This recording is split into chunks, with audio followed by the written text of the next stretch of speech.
माला की मोती और ब्रह्म ज्ञानियों के लिए सूत की माला और सूत की ही गांठें। तो उस सूत में जो सूत की गांठें पिरोई हुई हैं वो कौने जगह सूत से अलग है। ऐसे ही भगवान कहते हैं कि मत्तः परतरम नानद किंचित अस्ति धनंजय मई सर्वविदं प्रोक्तम सूत्रे मणिगणा इव। जिस प्रकार से ये मणियां सूत में पिरोई हुई हैं, ऐसे ही ये संसार मुझसे किंचित मात्र भी अलग नहीं है। संसार के रूप में भी मैं ही हूँ और ये परम तत्व जो जान लेता है उस इस शाश्वत सत्ता को सत्य को जान पाता है। संसार जगत जब तक है जब तक हमारे को कोई सद्गुरु नहीं मिलता, अन्यथा संसार परमात्मा के सत्ता के बिना कुछ है ही नहीं। वह परमात्मा सतरूप में है, वह परमात्मा सत्ता रूप से है, परम पद रूप से है, माला के रूप में है, मोती के रूप में है और उन माला और मोती में जो वह पुष्प है उनकी सुगंध स्वरूप वह परमात्मा है। तो किंचित मात्र भी जब जगत है ही नहीं तो ये कौन देखेगा जो सत्संग में आएगा। आज हम सब यहाँ पुरुषोत्तम मास के दिवस पर, ये जो पुरुषोत्तम मास का महीना चल रहा है, यह बड़ा ही सुंदर आप हम सबके लिए कल्याणकारी है। कहते हैं कि जब चंद्रमा और सूर्य के ये जो चंद्रमा और सूर्य चलते हैं, विज्ञान बताता है भूगोल, तो इनकी जो अवधि है चलने की, ये अवधि में 10 दिन का आगा पीछा रहता है। तो ये जो है 10 दिन के वजह से तीसरे साल में 30 दिन ज्यादा हो जाते हैं। जब ये ज्यादा हो जाते हैं तो अगर हम ये अधिक मास न निकालें पुरुषोत्तम मास का, तो ये जो हमारी होली है तो ये कहो जाड़े में पड़ने लगे, और जो रक्षाबंधन है ये कहो गर्मी में पड़ने लगे, दीपावली कहो ऐसे गर्मी में पड़ जाए, यानी कि ये त्योहार हमारे सब आगे पीछे चले जाए। इस वजह से हमारे ऋषियों ने पुरातन में, आज से नहीं, हमारे ऋषियों ने मनीषियों ने सोचा विचारा, तब ये मास को अलग निकाला, तब इसका नाम रख दिया मलमास, जो नाम अब हम सब नहीं लेना चाहते। तो सारे महीनों ने इसकी हंसी की और इस मास में, इस महीने में कोई शुभ कार्य नहीं होते, कोई शादी विवाह नहीं होता, मूढ़न छेदन नहीं होते, तो सब तिरस्कार करने लगे इस मास का। तो ये भगवान के पास गए और रोने लगे कि भगवान मेरा तो कोई नहीं है, मैं क्या करूं। ये 12 महीनों के अपने अपने देवता हैं और मेरा कोई देवता नहीं है, मैं किसके पास जाऊं। तो भगवान ने कहा चिंता क्यों करते हो, मैं तुम्हें अपना नाम देता हूं। और ये जो 12 महीनों के भी जो देवता है ना, वो कोई दूसरे नहीं है, वो मेरा ही नाम है। हाँ, प्रसन्न हो गए। अब भगवान ने कहा कि जो मैं नाम तुम्हें देता हूं, इस नाम का जो इस अधिक मास में नाम लेगा उसका उद्धार हो जाएगा, कल्याण हो जाएगा। पुरुषोत्तम मास जो भी कहेगा उसके सारे किए हुए मन से वचन से कर्म निस्संदेह ही नष्ट हो जाएंगे। जो मन से वचन से कर्म से कुछ वाणी द्वारा कर्म से पाप हो गए हैं, वह यह पुरुषोत्तम नाम के लेने मात्र से वो सारे पाप नष्ट हो जाएंगे। अब तो पुरुषोत्तम मास प्रसन्न हो गया, अब मुझे ऐसा नाम मिला। भगवान ने कहा इतने नहीं, इस मास में जो भी दान करेगा, जप करेगा, तप करेगा, व्रत करेगा, उसका अनंत अनंत गुना फल प्राप्त होगा। जैसे कि अभी हम एक माला करते हैं तो एक माला का फल मिलता है, यदि आप एक माला करेंगे तो आपको हजारों गुना माला का फल प्राप्त हो जाएगा इस मास में जप करने के लिए। इस मास में अपने बहन बेटियों को लोग बुआ बना करके भेजते हैं, अपने सामर्थ्य के अनुसार। बहुत से लोग हैं तो पुआ के साथ वस्त्र भी देते हैं, दक्षिणा भी देते हैं, जिनके जितना है वो करते हैं। देखिए भंडारा कैसे कैसे होते हैं। बहुत से लोग हैं जो 10-10, 20-20 लाख करके भंडारा करते हैं, कोई लाखों में करते, कोई हजारों में करते हैं, और कोई 5 रुपए में इतना सुंदर भंडारा कर देते हैं। आप जाओ गंगा जी के किनारे और वहां बिस्कुट ले लो, 5 रुपए का एक पैकेट मिलता है, और धीरे धीरे वो सारे वहां किनारे जल में डाल दो। आपको सैकड़ों मछलियां वहां आ करके उस बिस्कुट को खाएंगे। भाव रखो कि हम भंडारा कर रहे हैं, आपका भंडारा स्वीकार हो गया। अपने सामर्थ्य के अनुसार हर व्यक्ति कर सकता है। आप चीटियों के पास चले जाओ, थोड़ा से आटा और चीनी मिला लो, चाहे अकेले चीनी नहीं आटा मिला लो, वहां डाल दो, बिस्किट डाल दो, कुछ भी डाल दो, लाखों चीटियां भोजन कर लेंगी, तृप्त हो जाएंगी, आपका भंडारा हो गया। हमारा भाव है कि हम भंडारा कर रहे हैं, तो हम जिस प्रकार से भी कर पाए उस प्रकार से भंडारा कर दें तो भगवान को स्वीकार है। लेकिन अब ये नहीं कि हाँ तिजोरी में लाखों धरे हैं, अब हम 5 रुपया का भंडारा करने जा रहे हैं, तो भगवान मुस्कुराते हैं कि देख तो इसने सुन करके और बस भंडारा करने चल दिया। नहीं, सामर्थ्य के अनुसार। तो इस मास में किया हुआ जप तप दान धर्म बहुत ही श्रेयकर है। आज हमारे सनातन धर्म की बहुत ही सुंदर, देखिए गंगा दशहरा 27 तारीख, गंगा दशहरा के दिन गंगा मैया का प्राकट हुआ था। इस धरा धरती पर गंगा मैया उसी दिन आई थी। भागीरथी अपने पूर्वजों का उद्धार करने के लिए इतनी तपस्या करी कि मैया प्रसन्न हो गई और कहा कि मैं आने के लिए तैयार हूँ। लेकिन हे भागीरथी, यदि मैं ऐसे आ गई तो ये वसुंधरा, ये धरती तहस नहस हो जाएगी, मेरा वेग सह नहीं पाएगी और मैं रसातल में चली जाऊंगी, तुम्हारा काम सिद्ध नहीं होगा। तो क्या करूं मैया?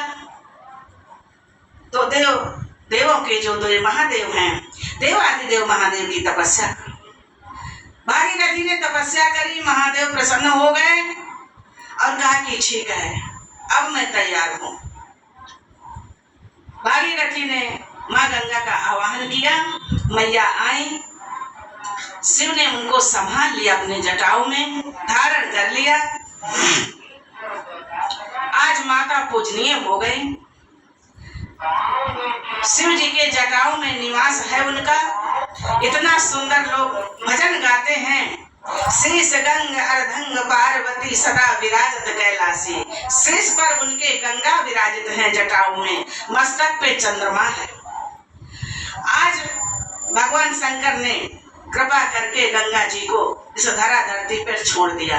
वो आज ही का दिन था, माने कि ये जो विजयदशमी है, वो गंगा दशहरा, वो उसी दिन गंगा मैया का प्रकट हुआ। धरा धरती पर आई, भागीरथ के पीछे पीछे चलते चलते उनके पूर्वजों का कल्याण किया।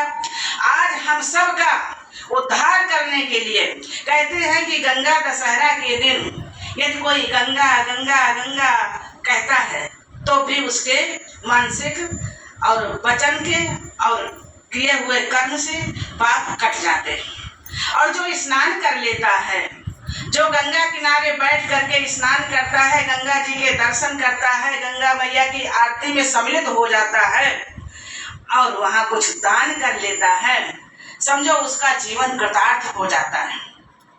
अन्य दिनों के उपेक्षा गंगा दशहरा में स्नान करने से उनके मानसिक वचन कर्म के सारे पाप नष्ट हो जाते हैं।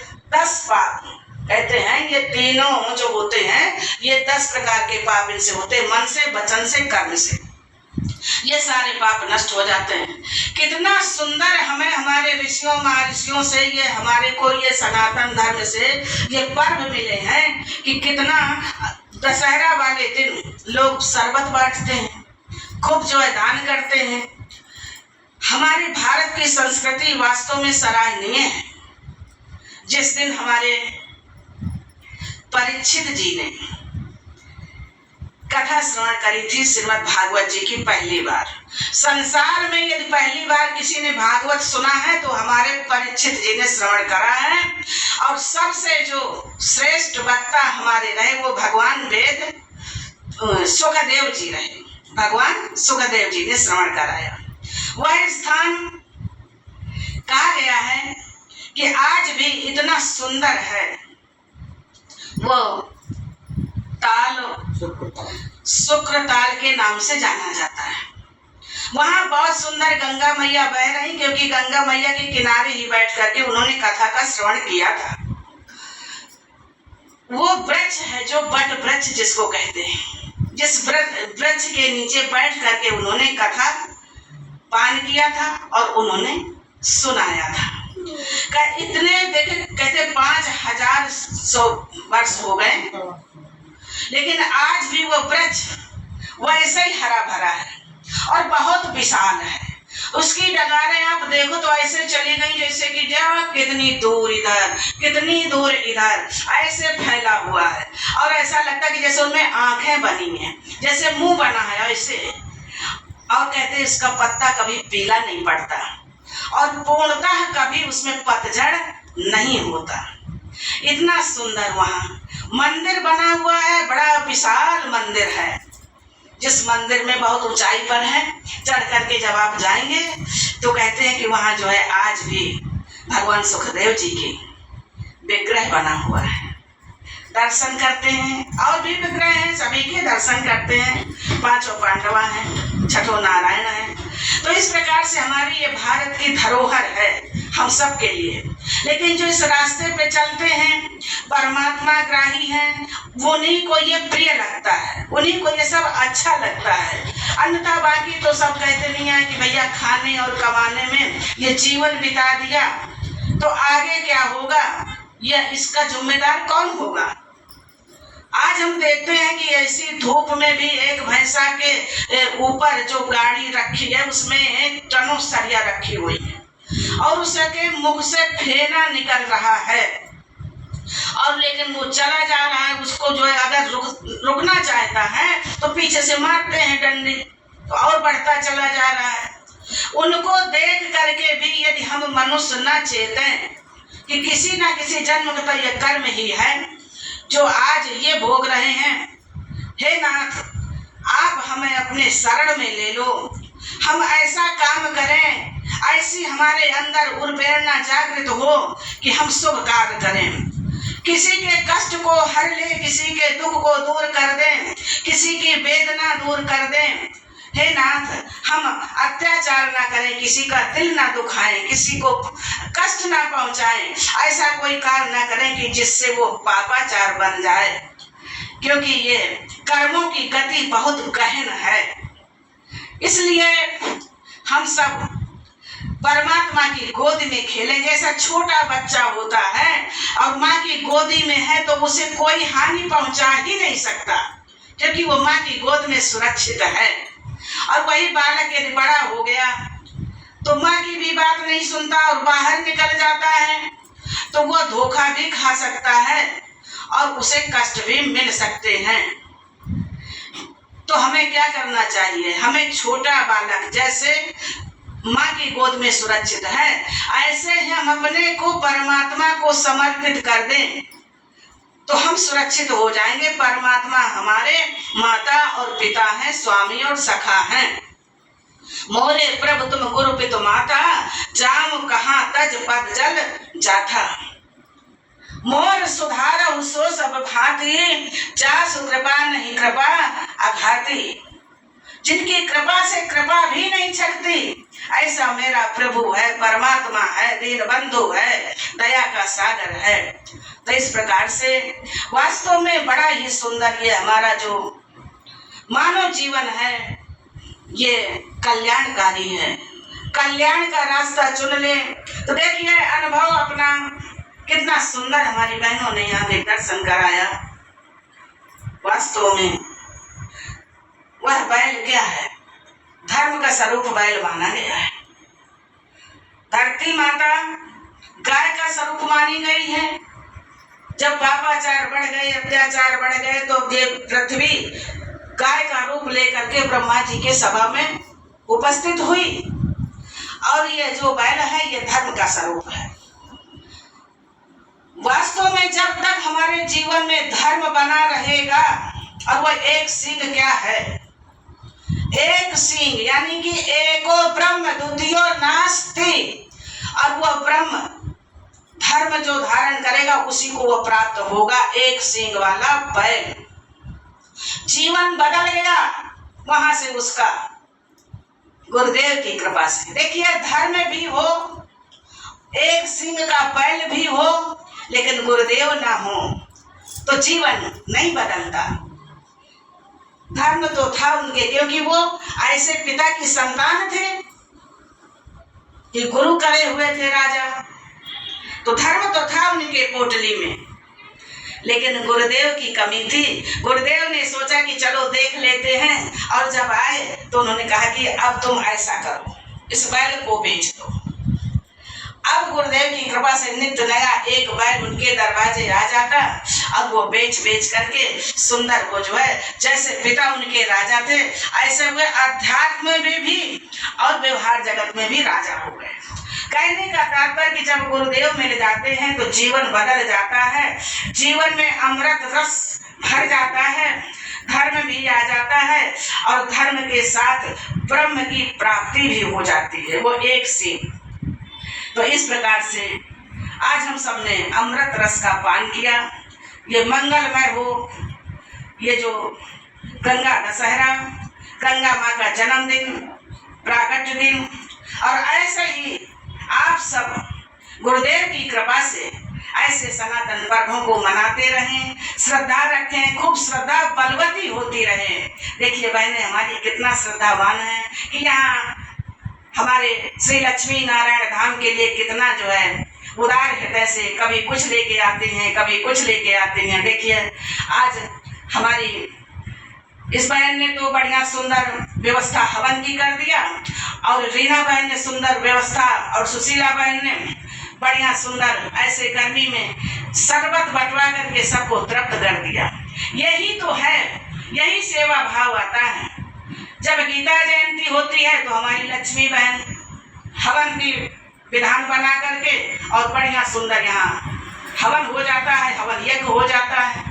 समय समय पर हमारी ये सब बहनें यहाँ धर्म कार्य करती रहती हैं। ऐसे ही ये धर्म कार्य चलते रहें, पूर्ण कार्य होते रहें, और ऐसे ही आप सभी गुरुदेव की कृपा से खूब स्वस्थ और समृद्ध बने रहें। इन्हीं शब्दों के साथ वाणी का विराम। आप सभी लोगों के पावन चरण कमलों में नमन वंदन। बोलिए सद्गुरुदेव भगवान की जय। सत श्री सर्वा